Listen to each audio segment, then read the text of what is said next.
Looks like there's a bit of trouble. Probably going to be a fight. Can I knock him out? Is he going to knock me out? Or is he going to go for me, manage to take down, and we'll be rolling around on the floor in all kinds of mess? That's the one way to look at it. You've got to start right at the beginning of the fight, stay with it, keep control, get into a rhythm, and make sure that you take the right steps at every point, focusing on where you are at the moment and not worrying about what's going to happen towards the end. Let's have a look at it.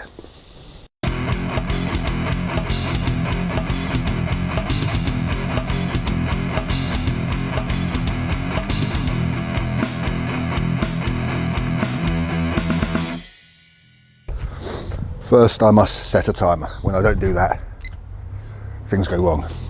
Let's look at the basic principle. A lot of the time, if people get into a fight, they start worrying about what's going to happen. As I said, can I knock him out? Is he going to knock me out? And that's the wrong thing to have your mind on.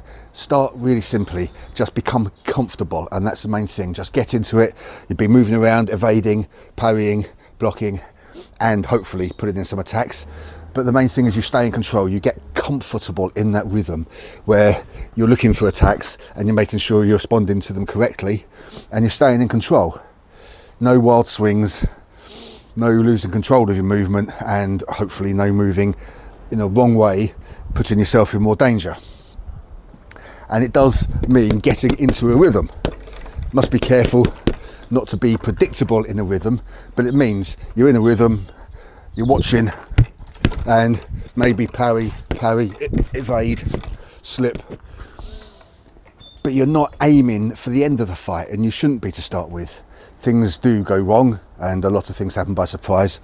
Get onto that in a minute. Main thing is getting comfortable in that rhythm. So as they talk about when you talk about improvising with music, getting into the pocket, and you're there, you're comfortable, you're in control, and you could say, if this goes on for a couple of minutes, I'm all right. And that already gives you an advantage if we're talking about self-defense, because not many fights go on for more than a minute. I think when they look at statistics and they look at fights you see on videos online, and you get a lot of them these days as everybody carries a camera around with them, they're very short, very quick. And if you can just stabilize, make sure you're showing this person I'm in control, and you can keep doing that, and it's not going to make that much difference, and I'm going to keep doing this, a lot of the time that might really persuade them that they've done something they shouldn't have done, that it's a bad idea. You've got to minimize damage to yourself. You will get hit, but you've got to minimize damage as much as possible. Don't go into it thinking I'm never going to get hit, because that's probably going to encourage flinching away and not staying in control. You want to minimise contact, and of course you're also worrying about takedowns more than ever now, because you get a lot of people who see a bit of MMA. You see this in videos, often with people in schools, where somebody, I've seen them recently, usually a gang of people and one person on the other side. It's a different subject, and they'll try to do takedowns quite clumsily, and you see a lot of this as well. And it's a shame, really. You get people who say if you get bullies, then teach them martial arts because it'll stop them being bullies, and I'm not convinced about that. Sometimes a little bit of knowledge is very dangerous. You are more likely than was once the case to get somebody who tries to do a bit more than just throw haymakers around, but still, if you can stay in control, you can show them that you are able to respond to what they're doing. It is going to change things. It will change the way they're looking at it, because there's a lot of people out there who think they're going to come up to you and they're going to throw a couple of punches and that's it. You get a lot of people who vastly overestimate their own abilities. You've really got to watch for grapple attempts, and it's a shame, really, because it would be so much simpler if not. It means things are also almost going to go one of two ways. And if you get somebody who just puts their fists up and starts throwing punches, you are in an easier situation than you would otherwise be, especially if it comes to self-defense, because you could be in a street, you could be in a bar with glasses around and all kinds of things, and that is a slightly different matter. But even then, this principle does apply. You want to stop panicking, you want to stay in control, you want to watch what's going on. Actually, if you're in a bar or something like that, something I learned a very long time ago, is you really want to try to keep your eyes down and keep a good watch on things. You should do this in combat anyway, of course. You're not focusing on his fist, you're having a broader focus and watching for movements in a certain area. And if you are in a bar or something like that, especially in a busy place with drunk people, you've got to avoid looking around, because it might be seen as inviting trouble. I was distracted by the arrival of a little robin who's asking me for something to eat, but you'll have to wait, I'm afraid.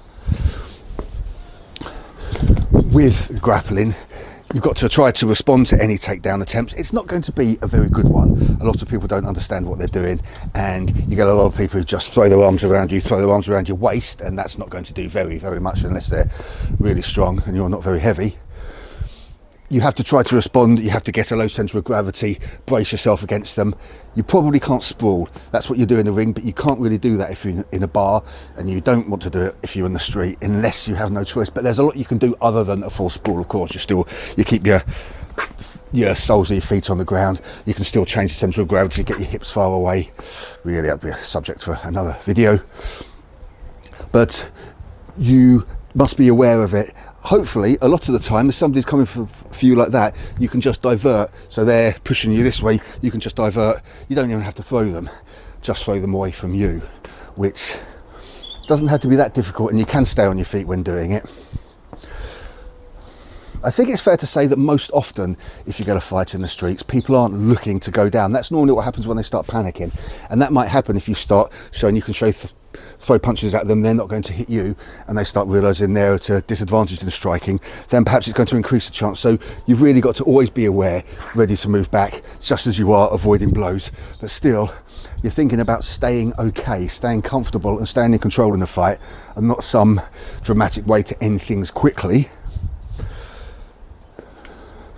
So defence is your greatest priority, watching all the time. You want to exploit anything you can, and that could be somebody who's just making silly moves. They might just be throwing punches like this. They might have hardly any guard at all. That certainly happens. When I was a lot younger, would be like that in a fight. And you get a lot of people who think they can go into a fight who have no training or even poor training, or just they've been to a few classes in something, and that definitely doesn't equip you to fight. And that could mean they really put themselves at a disadvantage. There's a lot of differences between what happens in sport and in the street. It's essentially easier in the street. In a sport, you know that you're going to be fighting somebody's about to start throwing punches at you. But one, of course, it's being watched, and there's a lot more safety. Two, if you're getting into an arranged fight, one that's even quite amateur, then you probably had a few, so you've been through this, you probably know this already, although we do hear about cases of people who are put into their first fight and they don't know the basics. And I heard about one in particular where somebody overestimated their ability, a friend of theirs did, and he felt very guilty afterwards, and the person suffered a bit of permanent damage because of it, and that's a terrible situation. So it would be wrong for anybody to assert that if you're getting into the ring, then you already know this and this isn't of any use to you. Some people won't do that quite as well as they should, even if they do have some degree of training. On the street, there are many things you can't do that you would do in a fight. You better be far more conservative with kicks, something I want to make a video about soon, because things that you do that are higher risk in the ring won't have terrible life-altering consequences if they go wrong, but they certainly can if you are in the street and there's other people around. It's very hard surfaces, and then that brings us on to another caveat: weaponry, which will change this. If somebody pulls something out, if you suspect somebody's got something, then there's not really much that I feel comfortable saying, because you've just got to get out of there. It may not be possible to get out of there, then you're in a really horrible situation. Don't have any kind of ego that stops you running if somebody pulls out a knife. Luckily in Britain at the moment, guns are not very likely, and if you're involved in anything where there's people with guns, you're probably on the darker side of the law anyway. You're not just somebody in a bar somewhere. It's not that there's nothing you can do. You can have an idea of how to move. Do always remember that in real life, convenient piece of wood, knife fights don't go like this. It's not a movie. Knife fights go like this, where somebody just walks up to you, you didn't know they had the knife, or perhaps they just go up, hug you and do something like that. People who plan to do that sort of thing, it's not that you don't get idiots on the street who will stand up. I was once stabbed, and it was a case where somebody pulled out a knife, didn't see it until after they had stabbed me, and they did that, and they were just standing there. But that's not the normal situation. That's not where you've got somebody who's going out planning to hurt people, somebody who does it on a regular basis, a hardened criminal, if you like. they're not going to stand there and say, here's a knife, right, what are you doing? It's not going to be like that. You probably won't know until it's too late, unfortunately. And really, it's not very helpful, really. I'm not saying much it's going to do. The only thing there is to keep in mind is once you know they've got one, you might want to stick to the longest range attacks you can, because then you'd rather, although you have arteries that could be damaged, you'd rather still have a wound on your leg than in any of your major organs. Perhaps exception in here, but hopefully you'll be arranged to avoid that. But I'm not telling you to go around kicking people who've got knives. I'm just saying that there's not nothing you can learn that might give you a slightly better chance.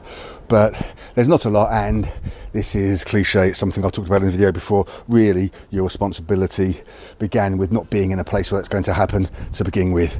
Anyway, back to the fundamental thing.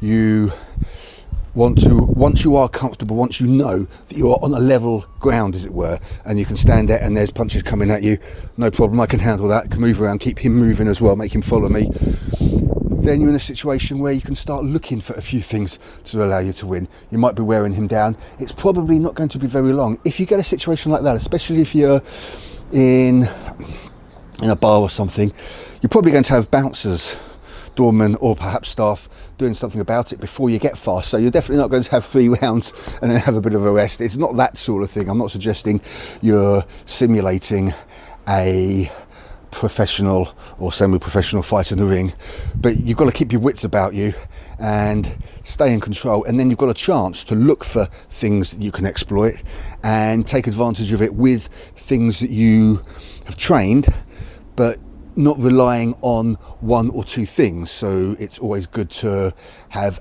a handful of things to select from that are in the forefront of your mind, ready to use. But as I said in another video, you don't want a dozen things, because then there's too much to think about. And you can do that when you're in the ring. You've got people shouting instructions at you. You probably, especially if it is a professional fight, then you've watched the person you're fighting before. They probably watched you fight, and you have plans that are specific to what you expect them to do and what their talents are, what their experience is. But that won't be the case, of course, in the street. So it's a good idea if you've got a few things, a handful of things that you will select, especially if you're not a professional, so you're not spending hours preparing for a fight, you don't train several times a day, then you would do well to focus on a couple of things that you expect to be useful, that you can select. So this is what I'll do if he's coming towards me, trying to grab me a lot, perhaps elbows, perhaps knees, and of course the right sort of stance to deal with it. Then you could think, right, well, if he starts kicking me, I'll do this. You probably want to then move in close and perhaps take advantage and put him off balance.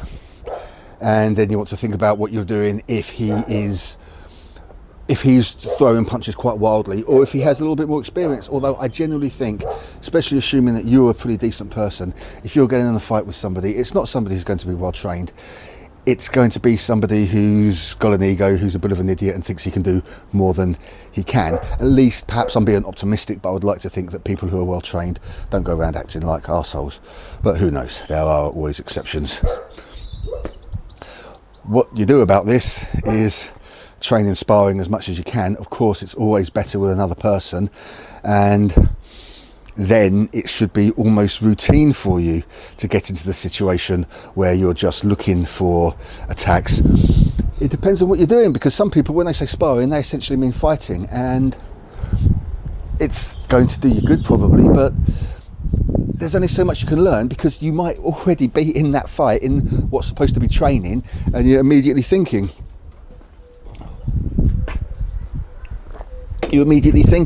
about throwing haymakers and wild swings, because you think, right, this is it, I've got to get him before he gets me. And you definitely shouldn't be doing that in sparring. In fact, sparring should be exactly the best opportunity for you to take it slow and see what they're doing to you and see how you can react to it and be in control of it. I had a lot of experience at that with, and I don't want to tell people it's the best way to do it necessarily, but with light semi-contact in Shotokan karate. We used to, well, we didn't call it kumite, we weren't quite that pretentious, but just called it free fighting. And I was young enough that it was really light for the people I was doing it with, and that was useful because it did get, it got you used to range, how fast you could move, how easily somebody's going to reach you based on how far they are from you. And I had a grounding in that sort of stuff fairly early. Unfortunately, I didn't really take Shotokan karate long enough to know how to fight effectively, and it was only when I began to train in Muay Thai that I did that, which was quite a bit later. Shadow boxing can train you for this sort of thing, but you have to remember you're not just standing there throwing punches as you would at a bag without the bag. Not that you can't plan at a bag, but you have to visualize things, you have to try to do it accurately, and perhaps you can do it partly with a bag. I tend to do this a lot because then you can work on range, move with the bag, and I do believe a lot of people would not sacrifice the heavy bag for anything, but if I only had one training tool, I would choose this because you can move around with it a lot more, and you can even, I'm not saying it's the same as being punched, of course it isn't, but at least you've got something coming towards you which is behaving somewhat like a punch, and you get used to that happening, you get used to reacting to it, you get used to perhaps just slipping past it without having to move drastically. So you can do that in training on your own, but of course there's no substitute for just getting a good friend in a club or outside of a club and sparring carefully, not competitively.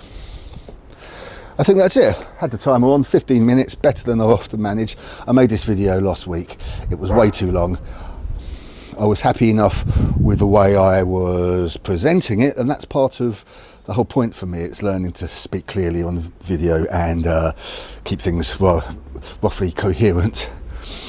But I rambled far too much, and it took 45 minutes to get 5 minutes of information. Here you've got 5 minutes of information in 5 minutes. Sorry, 5 minutes of information in 15 minutes, which is a lot better.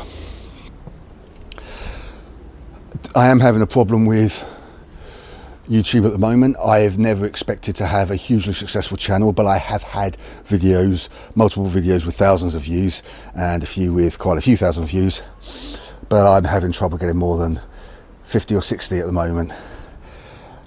I think you can fall into a hole like that, and with a few bad videos it causes a problem. I do want to change things a bit. You may have noticed I've changed the channel from Triple M to Sword Fist Iron. It just more accurately tells people what's going on. I thought Triple M made sense. Multidiscipline, metallic Methuselah, the point being multidiscipline, not multidisciplined, training in multiple things, and I think people see that and they just think, what the hell is this about? Whereas Sword, Fist and Iron is pretty clear, and I hope that helps, but actually changing the name itself might have caused a problem. I don't know how YouTube works out exposure. But I've got more videos coming. I'll try to keep them short and to the point where possible, and I will do a few things, tidy up a few things, make a new intro video, things like that soon. Anyway, thanks for watching this one, and I'll be back with more soon. My name's Mark. See you next time. Cheers.